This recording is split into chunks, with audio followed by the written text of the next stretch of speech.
दिखाई पड़ रहे होंगे, एक भारतीय पुलिस सेवा का अधिकारी, एक भारतीय विदेश सेवा का अधिकारी। लेकिन चलिए और भी लोगों के बारे में जानते हैं, उन्होंने क्या और कैसे किया, और कैसे ये सम्मेलन असफल हो जाए इसके लिए दुनिया की सबसे बड़ी साजिश की गई थी। भारत दक्षिण एशिया में या ग्लोबल साउथ के रूप में ना उभर सके, इसके लिए एक बहुत बड़ी तैयारी की गई थी, और भारत ने कैसे उन साजिशों को नेस्तनाबूद किया। और एक साल, आपको लग रहा होगा कि शायद ये एक साल में किया गया है, पिछले 3-4 सालों से इसकी जबरदस्त तैयारियां चल रही थी, गुपचुप तरीके से, बिल्कुल शांत तरीके से, जेम्स बॉन्ड स्टाइल में सब कुछ हो रहा था। और आज मैं इस कहानियों के माध्यम से आपके सामने लाकर प्रस्तुत करूंगा।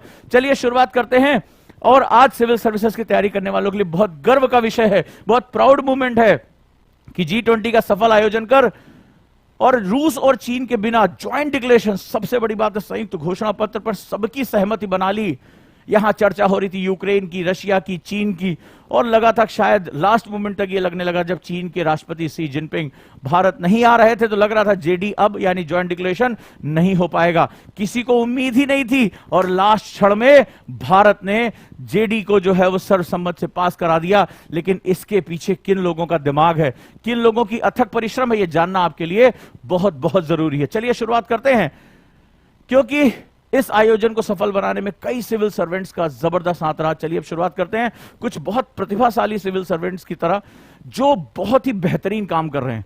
सबसे पहला मैं नाम लेता हूं अमिताभ कांत साहब। मैं इनसे व्यक्तिगत रूप में मिला हूं, बहुत ही सरल व्यक्ति, बहुत ही शांत व्यक्ति, लेकिन जबरदस्त प्रतिभा के धनी, जबरदस्त प्रतिभा के धनी। आप इनके बारे में जब जानना शुरू करेंगे तो इन्होंने भारत को वो दिया है जिसके बारे में आप कल्पना भी नहीं कर सकते। अब मैं अंदाज शुरुआत करता हूं। अमिताभ कांत साहब farmer IAS officer, Kerala cadre के, 1980 में ये आईएएस बनते हैं, भारतीय प्रशासनिक सेवा को ज्वाइन करते हैं और देश की सेवा के लिए अपने आप को झोंक देते हैं।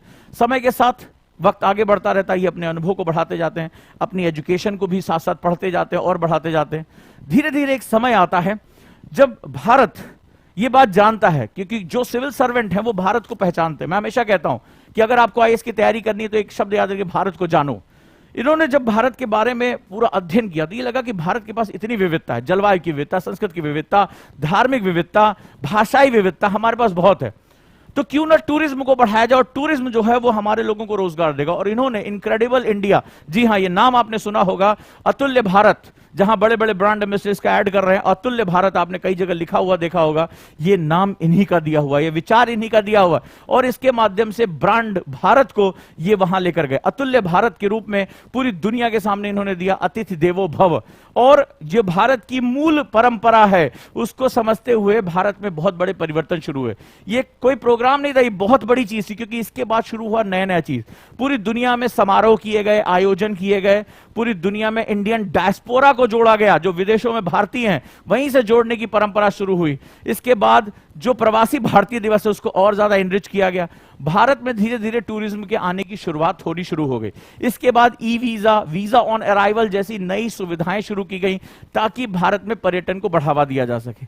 और इनके ही प्रयासों से आज भारत में टूरिज्म में 61% की ग्रोथ देखी गई है। फिर यह महसूस हुआ कि देश में साफ सफाई होनी चाहिए। एक कार्यक्रम दूसरे कार्यक्रम को प्रेरित करता है। स्वच्छ भारत अभियान, उससे पहले निर्मल भारत प्रोग्राम के साथ साथ हमने बहुत सी नई चीजों को शुरुआत किया। देश में साफ सफाई की बात की, टूरिस्ट प्लेसेस की बात की, नेट इंफ्रास्ट्रक्चर बनाने की बात की, और धीरे धीरे भारत में टूरिज्म का पैसा जबरदस्त तरीके से आने लगा। ये इनकी पहली जो बहुत बड़ी जो है सेगमेंट रही। इसके बाद सरकार ने एक बहुत बड़ा परिवर्तन किया, नीति आयोग बनाया, भारत का थिंक टैंक। किसी भी देश को जब विकसित होना होता है तो उसके पास एक प्रॉपर थिंक टैंक होना चाहिए जो सोचे बताए कि हमें क्या क्या किया जाना चाहिए। और थिंक टैंक में, नीति आयोग में शुरुआत से ही अमिताभ कांत साहब बहुत महत्वपूर्ण भूमिका निभाते चले आए। वर्तमान में नीति आयोग के सीईओ हैं, मुख्य कार्यकारी अधिकारी हैं, और ये G20 के शेरपा भी हैं। लेकिन G20 के शेरपा के रूप में इन्होंने क्या काम किया, अगर आप देखें तो G20 की मीटिंग्स हर साल होती थी, कभी आपने कभी गौर नहीं किया, लेकिन अगर आप ध्यान से देखें तो इन्होंने कुछ इतने स्ट्रैटेजिक कदम उठाए। ऑफिसर्स बहुत सोचते हैं, इन्होंने कुछ ऐसे स्ट्रैटेजिक कदम उठाए जिससे G20 ग्लोबल रूप में बहुत फेमस हो गया। क्या किया इन्होंने? इन्होंने कहा कि हम दिल्ली में ही सिर्फ इसका आयोजन नहीं करेंगे, एक काम करते हैं, जो शेरपास की मीटिंग है, जो डिफरेंट डिफरेंट शेरपा जो होते हैं, इसके हेड जो इसको लेके आगे चलते हैं, उनके साथ मीटिंग करनी शुरू कर दी। और क्या किया, 50 से अधिक शहरों में G20 से संबंधित आयोजन करने शुरू किए, ताकि लोग अवेयर हों, लोग जाने की ये भाई आता था, कभी बड़ा आसियान का हुआ, कुछ हुआ, हुआ खत्म हो गया, सिर्फ कुछ लोग, कुछ पत्रकार, कुछ सिविल सर्विसेज की तैयारी करने वाले उसको याद कर लेते थे, लेकिन आम जनता इससे जुड़ नहीं पाती थी, आम जनता इसको समझ नहीं पाती था कि G20 क्या हो रहा है, कुछ नेता इकट्ठा हो रहे हैं, हमसे क्या लेना देना। लेकिन इन्होंने शहर शहर जाकर एक आयोजन किया ताकि लोगों का इससे जुड़ा हो। और जो सबसे महत्वपूर्ण काम किया, कश्मीर में बुला लिया। अब कश्मीर को लंबे समय से आतंकवाद ग्रसित क्षेत्र के रूप में जाना गया, तमाम तरह की दिक्कत, और उन्होंने वहां पर जो दुनिया भर के लोग थे उनको बुला लिया और कश्मीर के टूरिज्म, उसकी खूबसूरती को दिखाया। इससे पूरी दुनिया का मीडिया का ध्यान भारत की तरफ चला गया और G20 सम्मेलन जो दिल्ली में हो रहा था उससे पहले हम सुपरहिट हो गए थे, और ये इनकी सोच थी। और पूरी दुनिया वहां इन्होंने शांति के साथ उसको करा लिया, टूरिज्म के बारे में बात हुई, फोटोज बाहर आनी शुरू हुई, और पूरी दुनिया का ध्यान वापस कश्मीर की तरफ गया। अरे यार, कश्मीर में शांति है, कश्मीर में योगा करते हुए फोटो बाहर आ रही है, डल झील घूमते हुए फोटो आ रही है। ये तस्वीरें तो आज से 30-40 साल पहले आया करती थी, और वापस कश्मीर की तरफ पूरा ध्यान चला गया।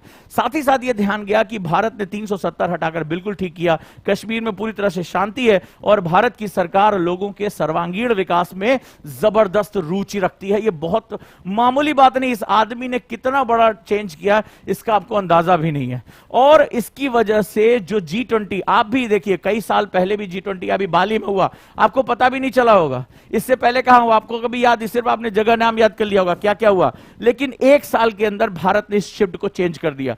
इंटरनेट मीडिया से लेकर, इलेक्ट्रॉनिक मीडिया से लेकर, प्रिंट मीडिया तक, हर जगह हमारे G20 की चर्चा हो रही है। एक एक चीज को इतना भव्य कर दिया गया क्योंकि जनता का इसके साथ एक जुड़ाव हो गया, और ये आयोजन लार्जर देन लाइफ में कन्वर्ट हो गया। मानते हैं कि नहीं? तो अब इसकी वजह से एक बहुत बड़ा परिवर्तन हमें देखने को मिलता। तो लेट्स स्टार्ट, यहां से हम शुरू करते हैं कि इसकी वजह से एक बहुत बड़े सेगमेंट के साथ हम लोग आगे बढ़ते हैं। तो ये अमिताभ कांत साहब थे, जो केरल कैडर के IAS ऑफिसर थे, जिन्होंने भारत को अतुल्य भारत जैसा प्रोग्राम दिया, जिन्होंने G20 के आयोजन को वैश्विक स्तर पर पहुंचा दिया।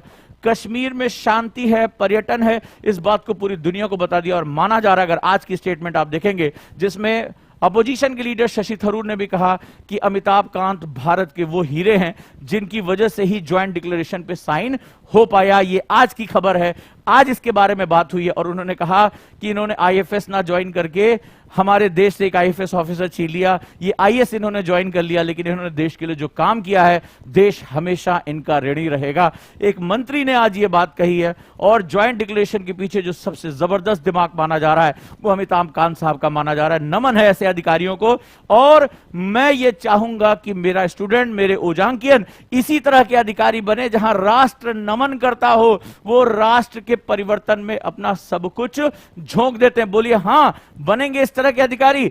है ये जज्बा, है ये